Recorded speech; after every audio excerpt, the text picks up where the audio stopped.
Hello friends, అణుబాంబు అంటే మనకు టక్కున గుర్తొచ్చేది భారీ విధ్వంసం. కానీ ఒక దేశం దగ్గర అణ్వాయుధాలు ఉండటం ఒక విషయం అయితే, అవి ఎప్పుడు కావాలంటే అప్పుడు ప్రయోగించే స్థితిలో ఉండటం మరొక విషయం.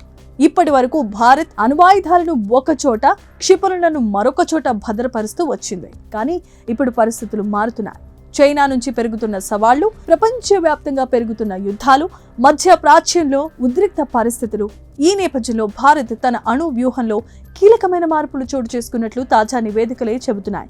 మరి భారత్ ఏం చేస్తోంది? పాకిస్తాన్ ఎందుకు వెనకబడిపోతోంది? ప్రపంచ అణ్వాయుధ శక్తుల్లో ఎవరు ఎక్కడ ఉన్నారు? ఇప్పుడు తెలుసుకుందాం.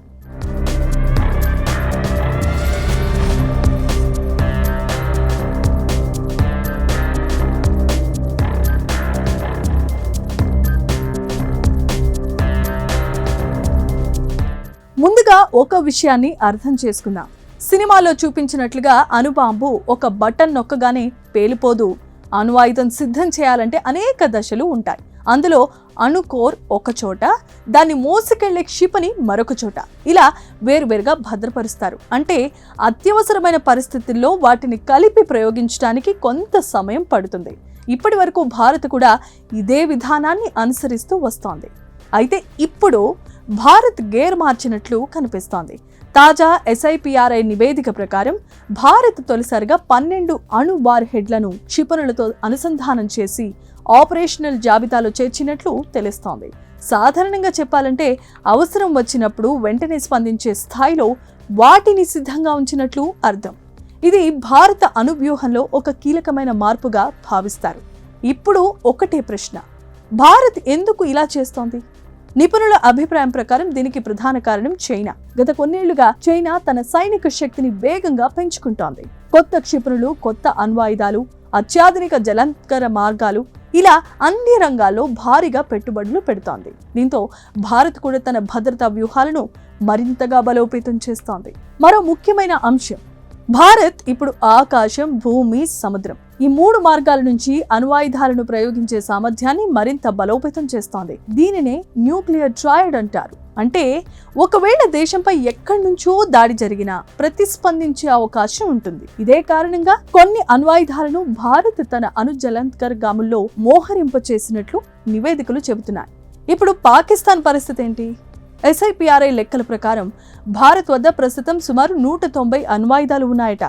పాకిస్తాన్ వద్ద దాదాపు 170 ఉన్నాయి. అంటే సంఖ్యాపరంగా కూడా భారతే ముందంజలో ఉంది. అంతేకాదు, భారత్ మరికొన్ని అణ్వాయుధాలను ఇప్పటికే ఆపరేషన్ స్థితిలోనికి తీసుకొస్తుంది. అంటే పాకిస్తాన్ ఇంకా ఆ దిశగా పెద్దగా అడుగులు వేయలేదని నివేదికలు చెబుతున్నాయి. అందుకే బిల్డప్ ఎక్కువ, బాంబులు తక్కువ అనే చర్చ ఇప్పుడు అంతర్జాతీయ స్థాయిలో వినిపిస్తోంది.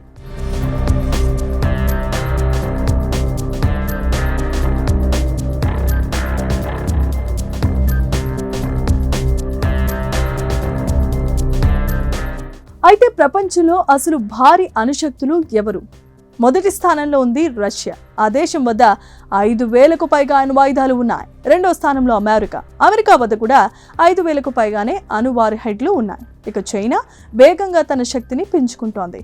ప్రస్తుతం చైనా వద్ద 620 అణ్వాయుధాలు ఉన్నట్లు నివేదిక చెబుతోంది. గత ఏడాదితో పోలిస్తే మరో 20 పెరిగాయి. ప్రపంచవ్యాప్తంగా ప్రస్తుతం 9 అణ్వాయుధ దేశాలు ఉన్నాయి. వాటి వద్ద కలిపి 12,000కు పైగా అణ్వాయుధాలు ఉన్నాయి. ప్రపంచంలో యుద్ధ భయాలు పెరుగుతున్న వేళ చాలా దేశాలు తమ రక్షణ వ్యవస్థలను మరింత బలోపేతం చేసుకుంటున్నాయి. భారత్ కూడా అదే దిశగా అడుగులు వేస్తోంది. మరొక ఆసక్తికరమైన విషయం ఏంటంటే, రక్షణ వ్యయంలో కూడా భారత్ ప్రపంచంలో టాప్ దేశాల్లో ఒకటిగా నిలుస్తోంది. తాజా నివేదిక ప్రకారం 2025లో భారత రక్షణ వ్యయం $92.1 బిలియన్ చేరుకుంది. ఇది ప్రపంచంలో 5వ అత్యధిక రక్షణ వ్యయం. అంటే భారత్ కేవలం అణ్వాయుధాల సంఖ్య పెంచుకోవడమే కాదు, మొత్తానికి రక్షణ వ్యవస్థను మరింత బలోపేతం చేస్తోందని అర్థం. మొత్తానికి ప్రపంచంలో భద్రతా పరిస్థితులు వేగంగా మారుతున్న వేళ భారత్ కూడా తన అణు వ్యూహాన్ని కొత్త దిశగా తీసుకెళ్తున్నట్లు కనిపిస్తోంది. అణ్వాయుధాల సంఖ్య పెరగడం మాత్రమే కాదు, అవసరమైన సమయంలో వాటిని స్పందించే సామర్థ్యాన్ని కూడా పెంచుకుంటోంది. మరి ఈ సరికొత్త వ్యూహం భారత్కు ఎంతవరకు ఉపయోగపడుతుంది? మీ అభిప్రాయాలు కామెంట్స్లో తెలియజేయండి. నమస్కారం.